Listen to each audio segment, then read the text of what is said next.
Hello and welcome to What's Your Story Show. Love and abundance, everyone. Thank you for joining in. This is your host, Dr. Varun Gandhi. As people are joining in, I'm going to kick it off with what I do usually is the water ritual. And what this is essentially we're going to drink water together. So I have my water bottle, always have that with me. If anyone that's listening right now, please pick up your water bottles and let's take a sip together. Cheers. Let's do it all together right now.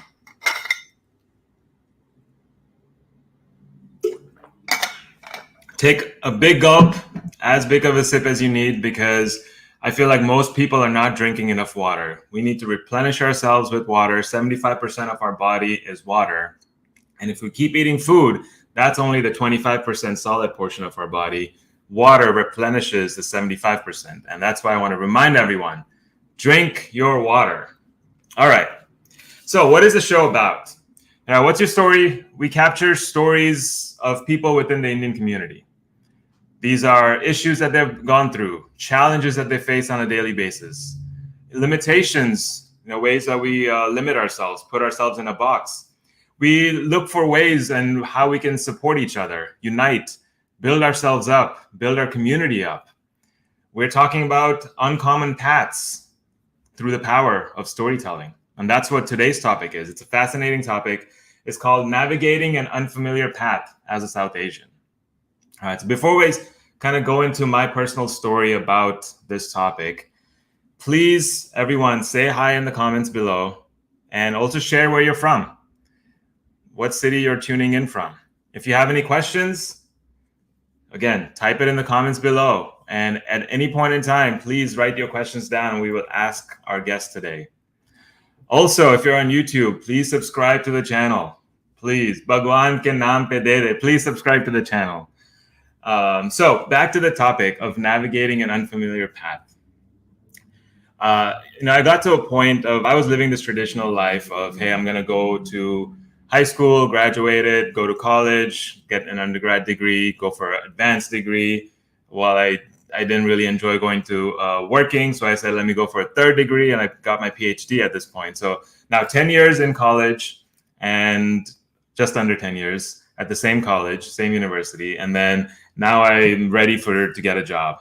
And I go into that traditional path of, all right, I'm going to find a career and stick with it for the long term and live out my life, get married, have a kid or a couple kids, and live out a happy life in suburbia. Well, life had other plans for me. I was about a year into this job, and I got to this point where I had to make a decision. Well, the reason I had to make this decision is I had this really sharp pain in my solar plexus. So I'm in this job that's, very comfortable for me. I was earning enough money. I didn't need anything else, living this very comfortable life in downtown Boise, Idaho.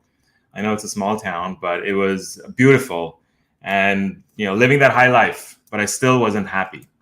And this pain started in my solar plexus. So I wake up in the morning, I have like a slight pain, and I ignore it, go about my day, go to work. A couple months into it, that pain grows. And now all of a sudden it's right in my face. Every morning I wake up, boom, it's right there. So at this point, I was confused. I didn't know which direction I wanted to do. I didn't know what I wanted to do.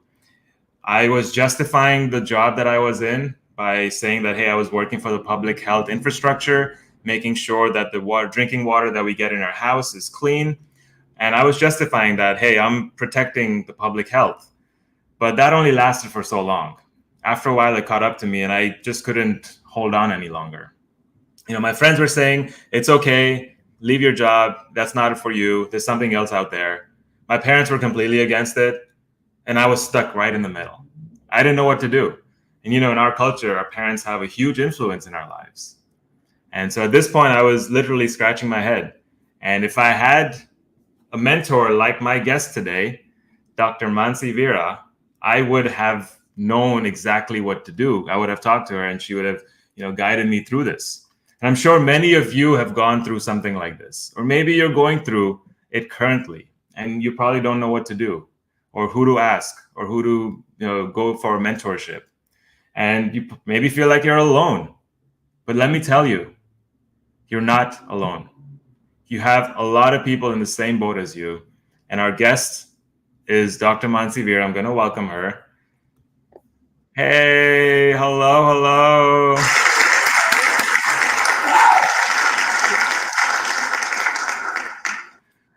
Welcome, Dr. Vira. How are you doing? Good. How are you doing? I'm doing fantastic. So happy to have you here. I know that you've gone through something similar in your life, in your journey as well. So I'm gonna go ahead and ask you the first question. What's your story? How did you get here? And share all of those details, everything that you faced along the way. Yeah, so thank you so much for having me. I'm really excited for this talk. And yeah, I'll get started. So I am a naturopathic doctor, so I'll start with just that much for just to begin with. And my journey begins, I guess, since I can remember. As a child, I've always had illnesses. I've always been sick with weird symptoms, things that no one can really pinpoint to. Um, and I kind of just we just deal with it. We just kind of go about our lives, and that's kind of what I did too. There was a point where I did Panchkarma in India, and that was an eye-opening experience for me because for almost 2 years since I did Panchkarma, I felt the healthiest I've ever felt, and it made me really think that hey, like maybe the lifestyle that we are living, maybe like these drugs that are always pushed whenever we're sick, maybe that's not the only answer. There's something beyond, and really living a wholesome lifestyle can impact our health. So yes, I got better, so to speak, for 2 years. Unfortunately, my illnesses continued, my weird symptoms continued throughout college, throughout medical school as well, and even right now currently dealing with a rare set of conditions, rare set of diseases, but it's opened my eyes even more to understand that body is an integrated system. It's not the compartmentalized way of looking at things and really treating the symptoms, right? That's what we're told to do. That's what we get when we visit conventional medicine or conventional medical doctors. And I knew in my heart from childhood that this is not the path that I want to take. I knew I wanted to help people. I knew I wanted to go in the medical field. And I was almost ready to go the allopathic medicine route. But something told me that this isn't for me for whatever reason. And I knew I was going against the mainstream, against the typical Indian culture, the expectations of Indian culture. Um, and it was hard. It wasn't easy to do with people commenting, people saying like, I don't think you're doing the right thing. You're going to be a burden to your parents. You're going to not have financial success. And a lot of things that people said, whether they were family members or friends. But inside, I knew that my passion is going to lead me to a path that will be successful. And that's where I am right now. Yeah, I'm so happy that you chose to follow your passion, follow your dreams. Oh, wait, hold up. Yay! So follow your dreams is the buzzword for everyone that's watching. So every time that we say it, either her or me, I'm gonna kind of do an applause. It's something that I want to, put it out there for more people to follow their dreams. So Mansi, you mentioned something about those rare diseases. Would you be comfortable sharing what they are and like how did they affect you and how allopathic medicine didn't do much for you? Yeah. Um, yeah. So the story kind of starts again when I was a kid. And now that I have the diagnoses just a little over a year ago, it makes sense. But I was dismissed by the conventional medicine field. I have so many doctors in my family. And, it was interesting because while they were doctors, they dismissed the weird symptoms and kind of left it to like, oh, it's just happening in your head. And it was very frustrating to deal with because like these are very real symptoms. And now, yeah, so I have one condition is hypokalemic periodic paralysis. And you probably haven't heard of it, but it is a very rare condition where my whole body does get paralyzed from time to time, and I can't move, and it's very, very painful. So I've been dealing with a lot of pain since I had a near death experience in 2020, and that's where we actually got a lot of the testing done, like testing that was not normal testing. It was like really deep analyses, and finally got a diagnosis. But that said, that took a lot to happen, right? I could have gotten diagnoses earlier. I also have POTS syndrome, which is pretty common in our society now, but it comes with a lot of symptoms that are weird. And I say weird a lot because they don't make sense in the traditional way that doctors look at, the blood work is usually normal, but I have very fast heart rate, or I get really low blood pressure that can be dangerously low, and I still function. And these are just the satellite side effects of the syndrome. So it just, it helps me almost empathize with my patients, because I feel like I attract a lot of patients like me who have been dismissed by the conventional medicine doctors, and who just say, like, you're fine, there's nothing wrong. And then they're still in pain, they're still feeling fatigued, they're still experiencing a lot of symptoms, and no one wants to help them. And I feel like because I've lived that, and I kind of still am living that, I can hopefully help them better because I can empathize with them. What, you mentioned that your clients, they come to you for, people that have been dismissed. What diseases do they usually have that, or what clients do you usually attract? I feel like it's a lot of autoimmune disease, and also so stealth pathogens, so like Lyme, or whether they have like Klebsiella, or more of the stealth pathogens kind of still in their system, like EBV, things like that.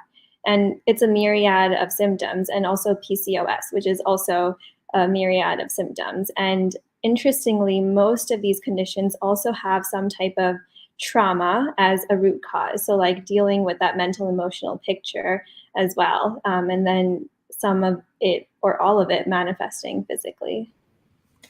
Okay, you said a lot there. The mental emotional picture is something that I want to cover at Yeah. a little bit later in the conversation. Before that, you mentioned naturopathic medicine.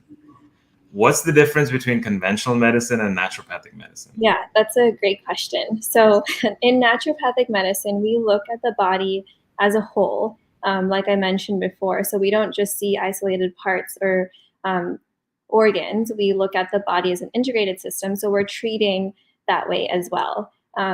We look to find the root cause of illness. So, if someone comes in with high blood pressure, yeah, okay, we see that there's high blood pressure, but what really is causing it?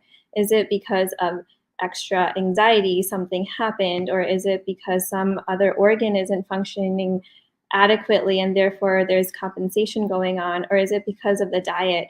And usually, things are always a combination of one or more things, but really identifying it takes work, it takes time, and that's what we do as naturopathic doctors. We take that time and effort to look a little deeper to understand the root cause, so we're able to treat the root instead of treating the symptoms. What are the different elements in naturopathic medicine that you usually look at or provide treatment for? So, like I said, looking at the whole, like the body as a whole, and then preventative. So, we're a lot about preventative medicine, to treat before it becomes a disease or before it really becomes worse.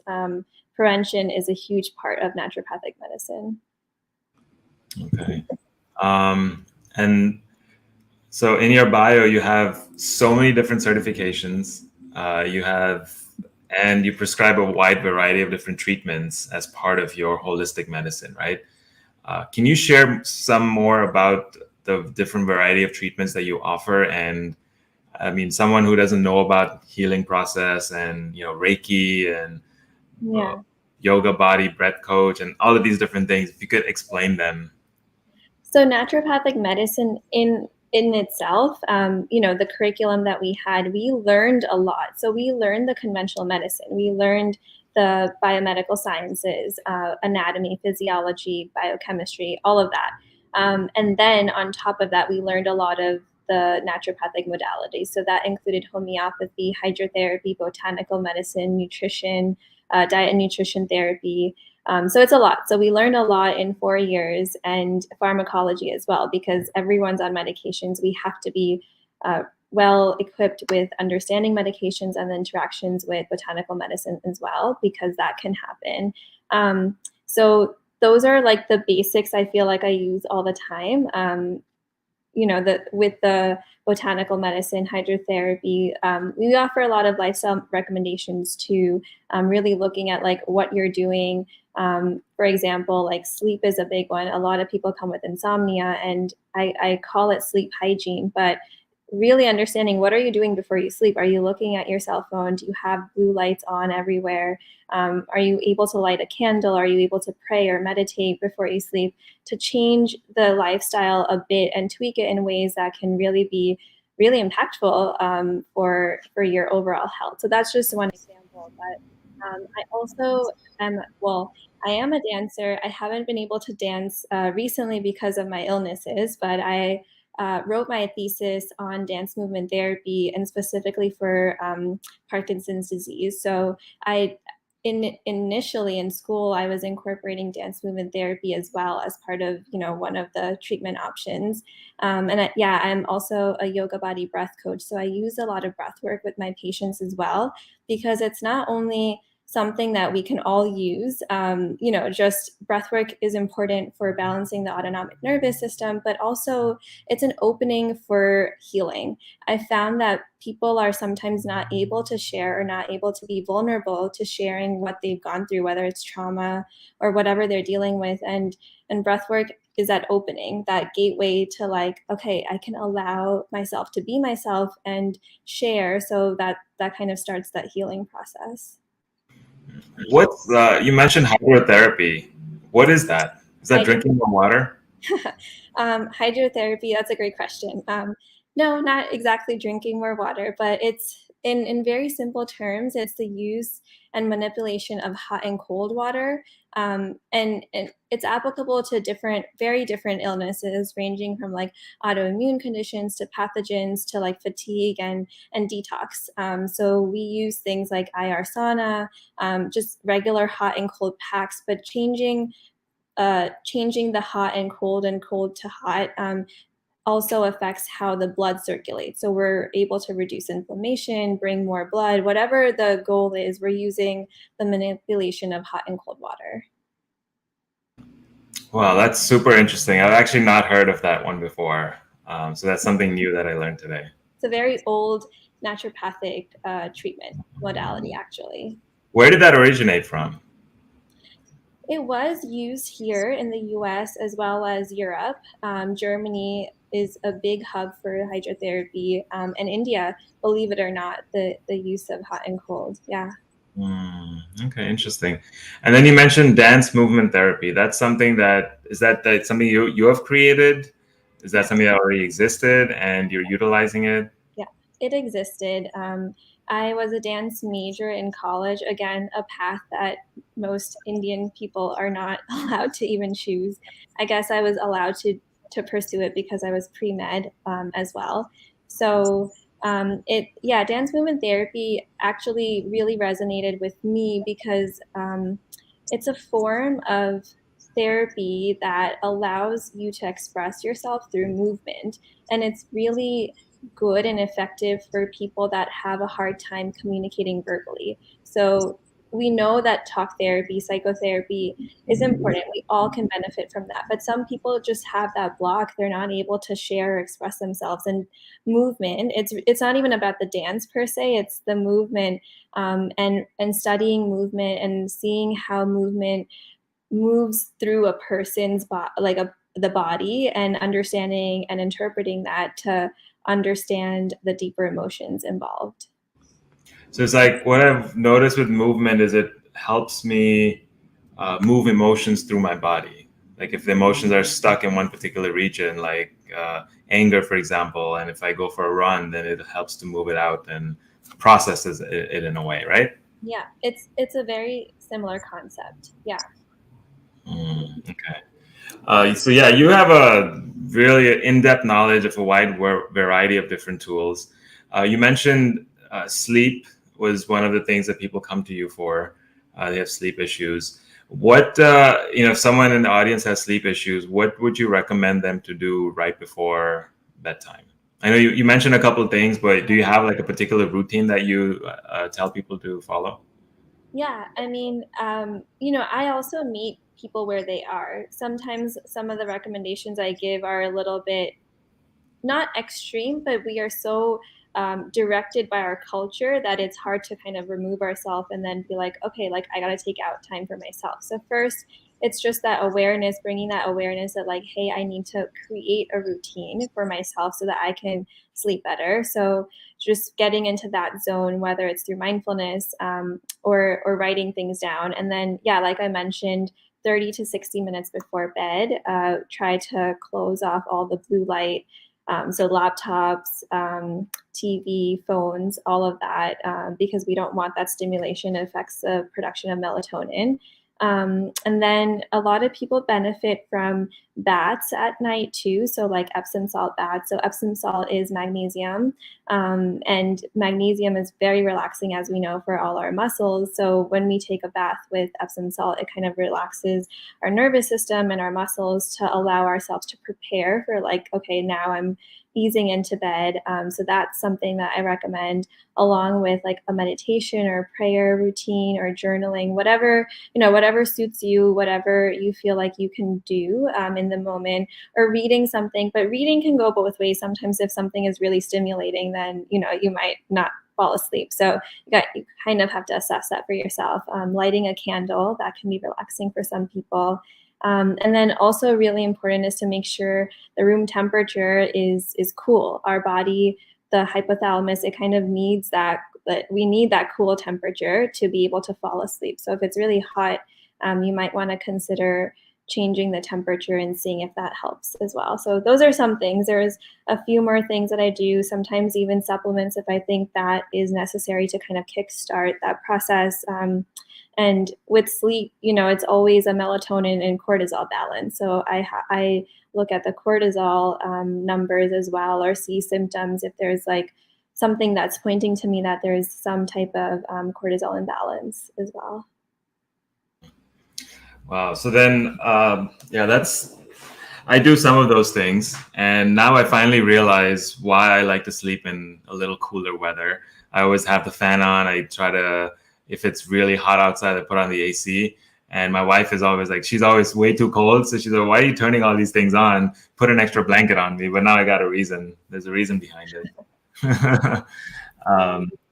Okay, so now we're going to play the random question game. And this is something new that I'm trying. What I'm going to do is I have a list of 1 to 100 questions, and I'm going to ask you to pick a number, and whatever the question is related to that number, I will ask you that question. So what's that number?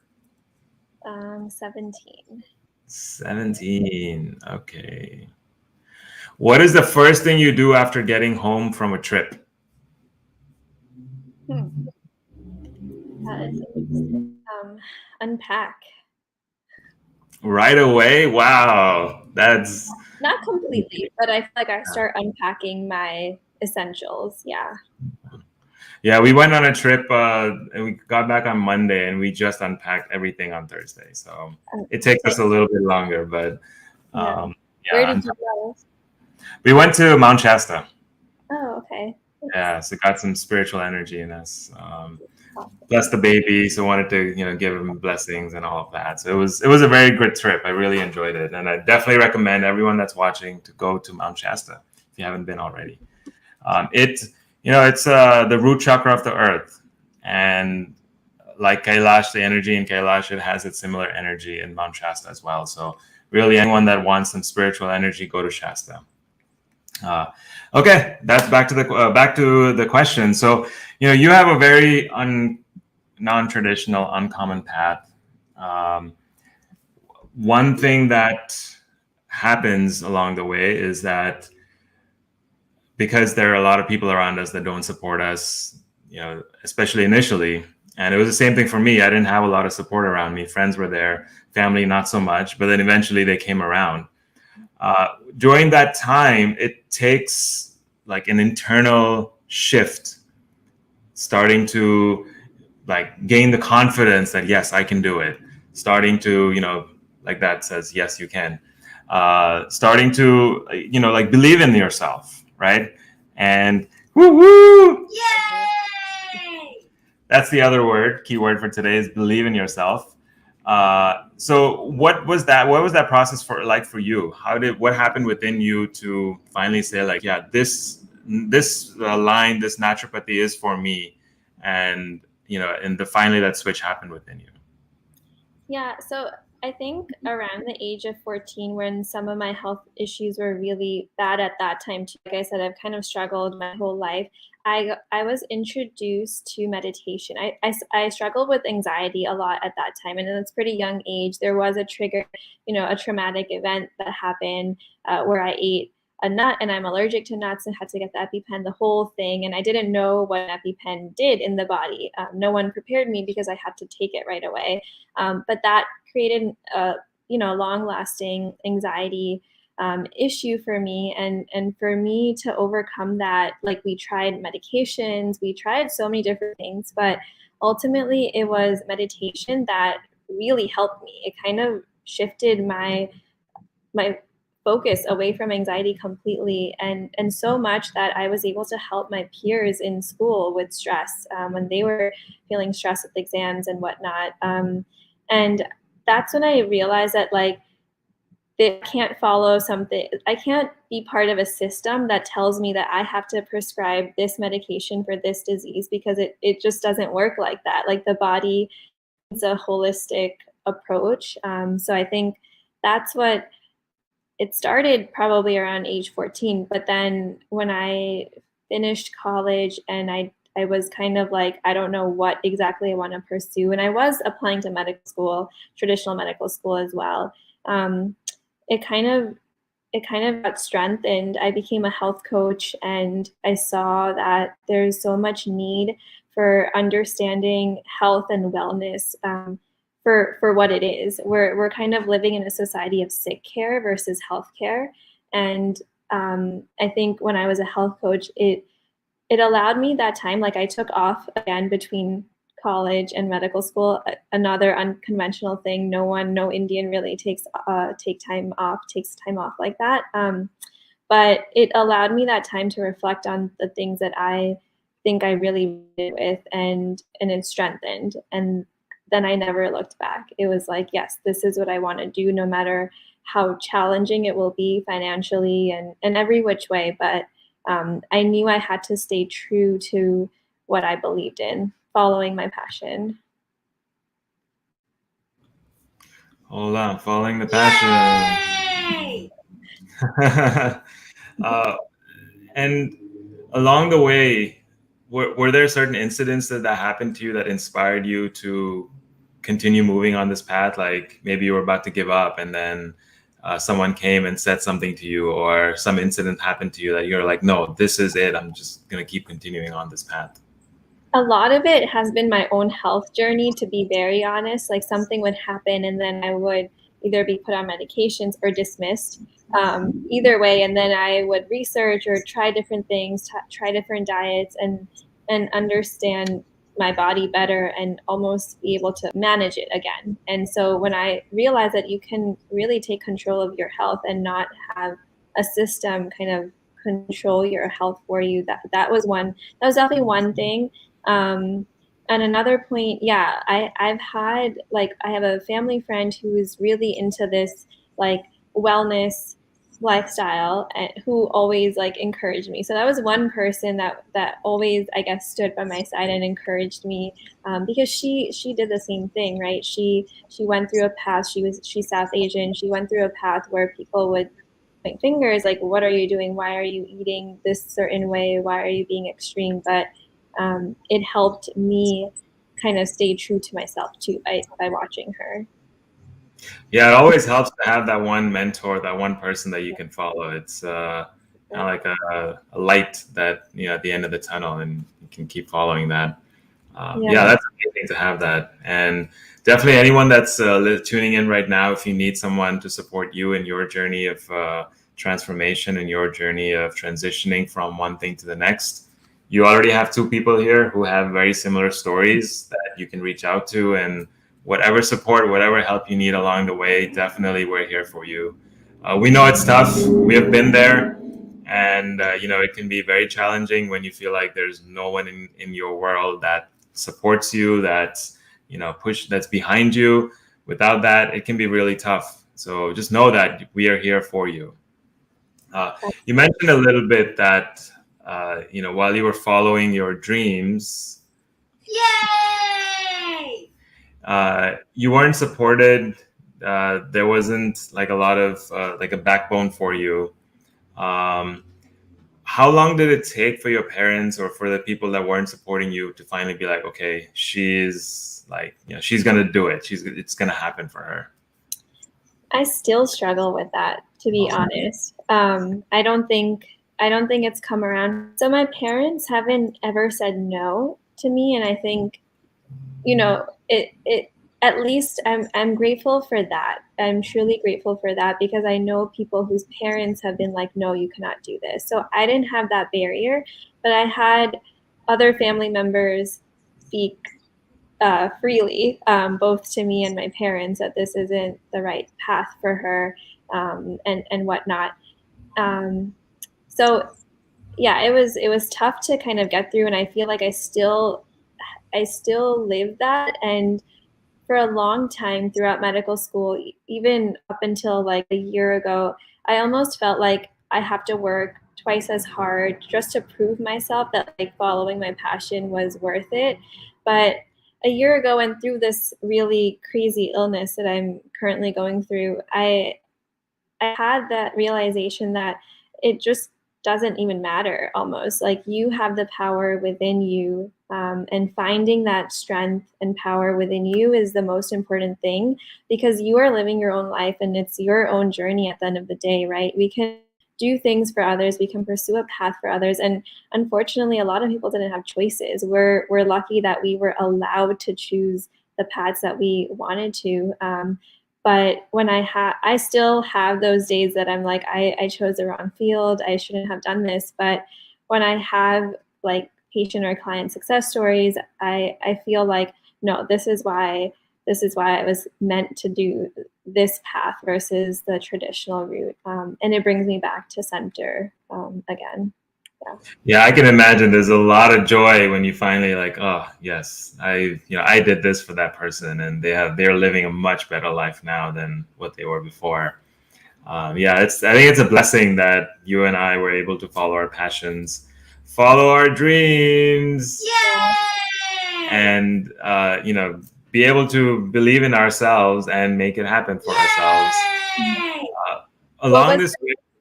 Oh, I was Sorry. going to ask, what was it like for you? Like, how was that experience for you?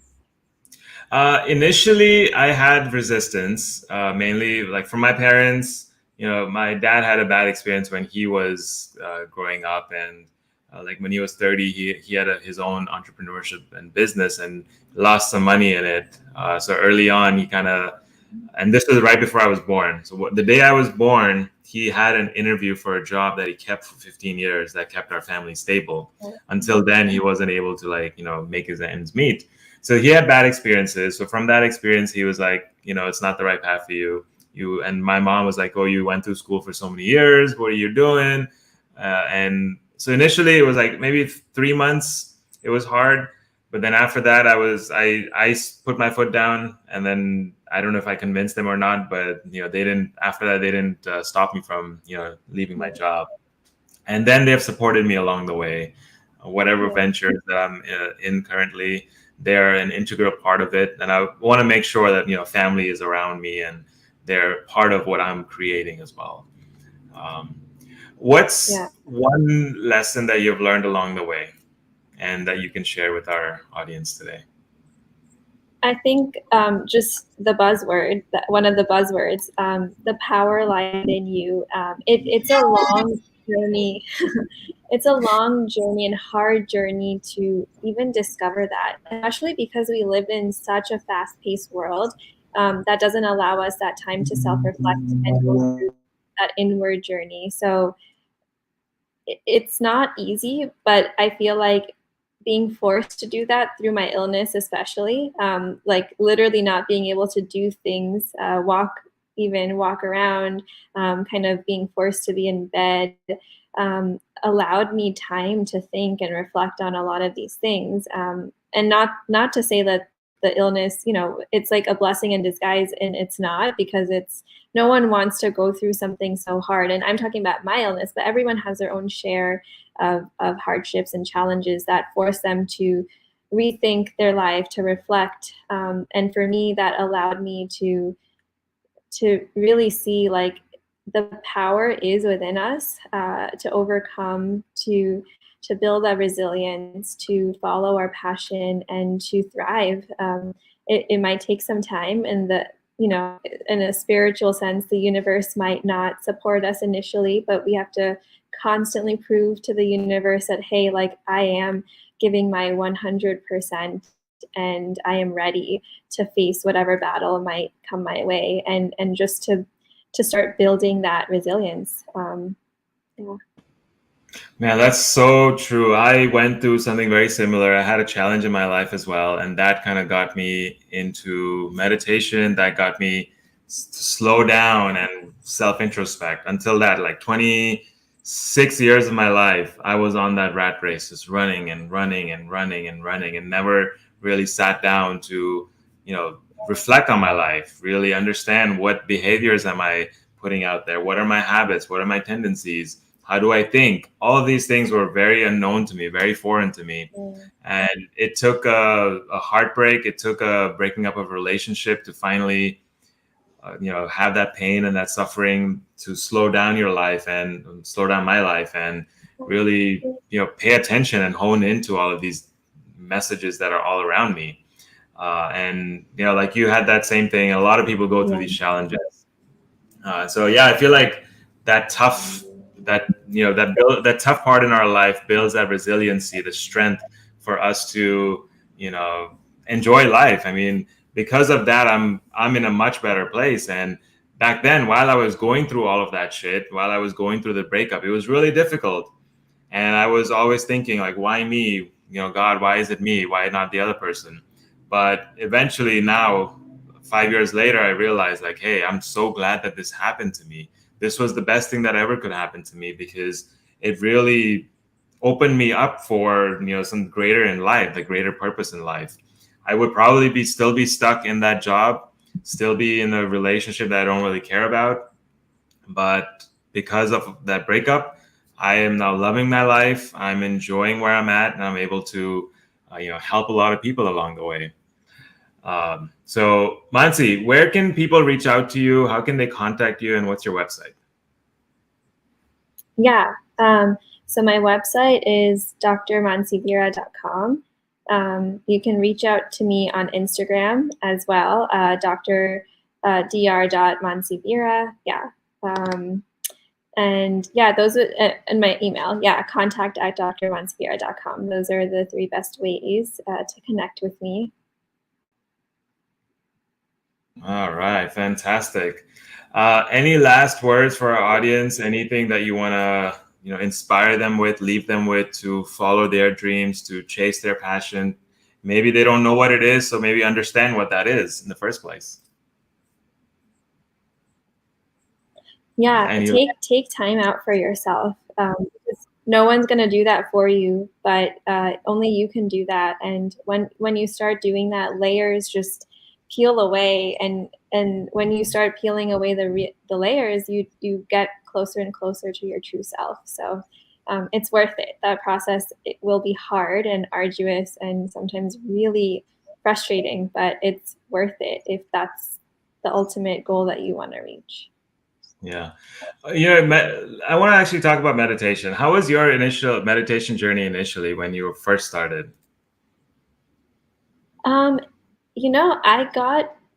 I kind of just clicked like right away.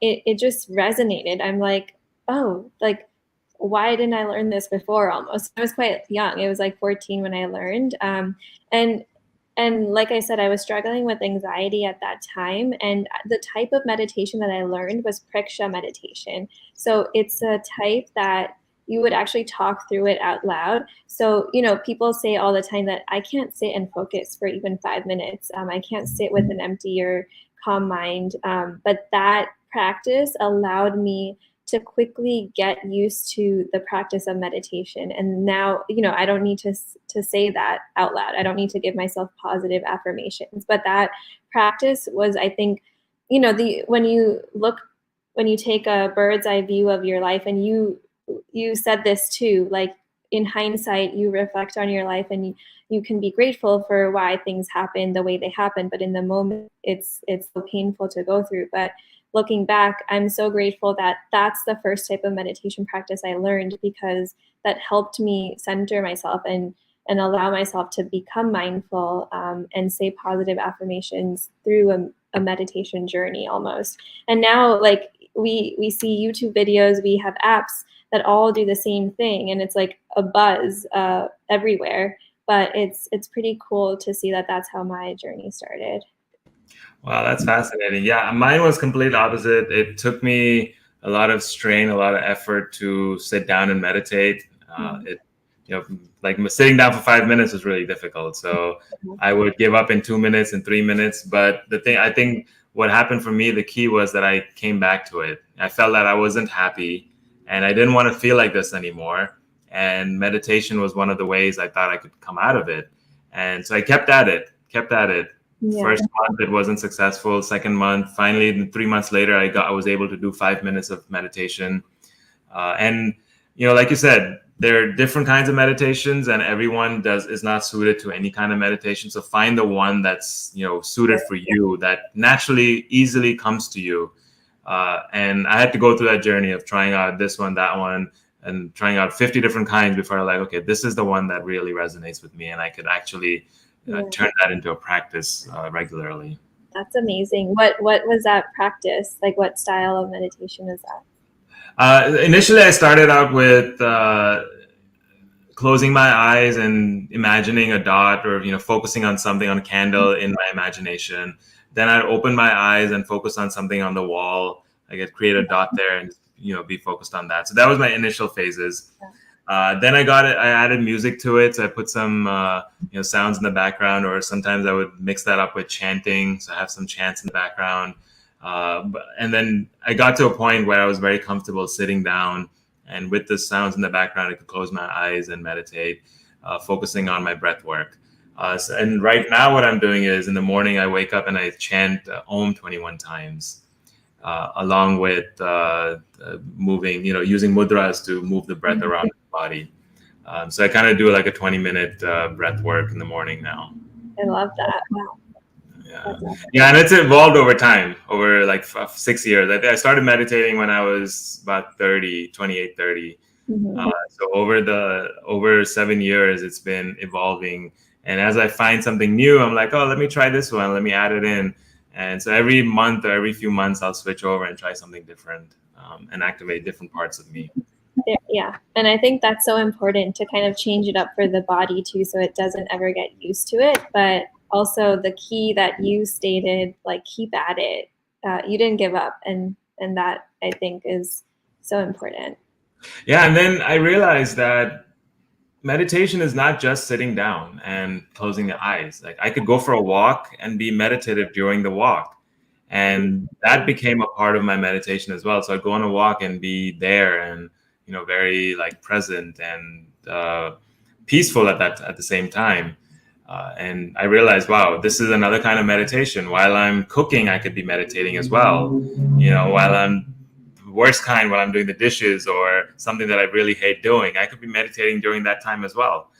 So when I realized that all of these things are different forms of just meditating, I was like, okay, that's very interesting. That's beautiful. Yeah. Well, thank you so much, Dr. Mansi Vira, for being here. I really appreciate all of your insights. Everything that you shared was very valuable, and I felt like it resonated with me definitely, and definitely with our audience as well. Thank you so much for being here. Love and abundance. To you as well. Thank you for having me on the show. I'm so, when you first contacted me, I'm like, this is going to be very exciting. So thank you so much. Yeah, for sure. I love having these conversations with new people because everyone has a different perspective on life and how to heal, how to go about doing things, and breaking limitations for our community, stepping outside of our comfort zones, and not just focused on the traditional 4, 5, 6 careers, but hey, let's try out everything else. And that's the essence behind it. So thank you so much for being here. Love and abundance, and everyone, drink your water.